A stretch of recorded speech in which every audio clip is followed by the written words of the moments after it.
রেলগাড়ির কামরায় হঠাৎ দেখা, ভাবিনি সম্ভব হবে কোনো দিন।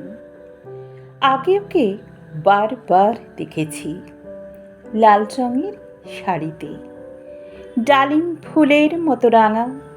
আজ পরেছে কালো রেশমের কাপড়, আঁচল তুলেছে মাথায় দোলন চাপার মতো।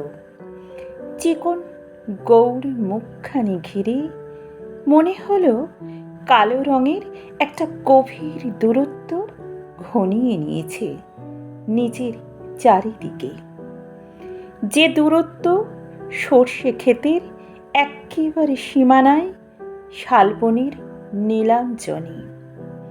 থমকে গেল আমার সমস্ত মনটা। চেনা লোককে দেখলে অচেনার গাম্ভীর্যে। হঠাৎ খবরের কাগজ ফেলে দিয়ে আমাকে করলে নমস্কার। সমাজবিধির পথ গেল খুলে, আলাপ হলো শুরু। কেমন আছো, কেমন চলছে সংসার ইত্যাদি। সে রইল জানালার বাহিরের দিকে চেয়ে, যেন কাছের দিনের ছোঁয়া পাওয়ার চাহনিতে। দিলে অত্যন্ত ছোট দু একটা জবাব, কোনোটা বা দিলই না। বুঝিয়ে দিলেন হাতের অস্থিরতায়। কেন এসব কথা? এর চেয়ে অনেক ভালো চুপ করে থাকা। আমি ছিলাম অন্য বেঞ্চিতে ওর সাথীদের সঙ্গে। এমন সময় আঙুল নেড়ে জানালেন কাছে আসতে। মনে হলো সাহস তো কম না। বসলো ও আর একটা বেঞ্চিতে।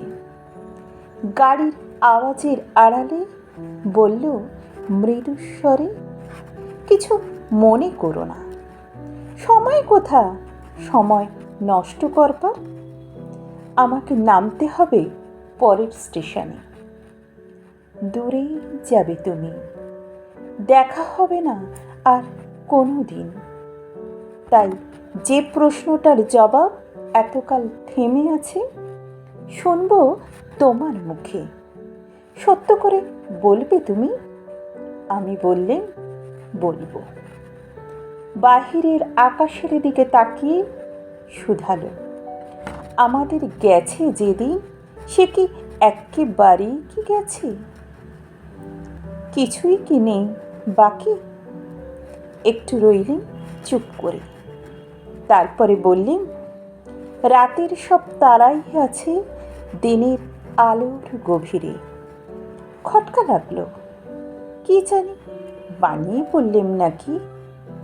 ও বললে, থাক এখন যাও ওদিকে। সবাই নেমে গেল পরের স্টেশনে। আমি চললাম একা, একেবারে একা।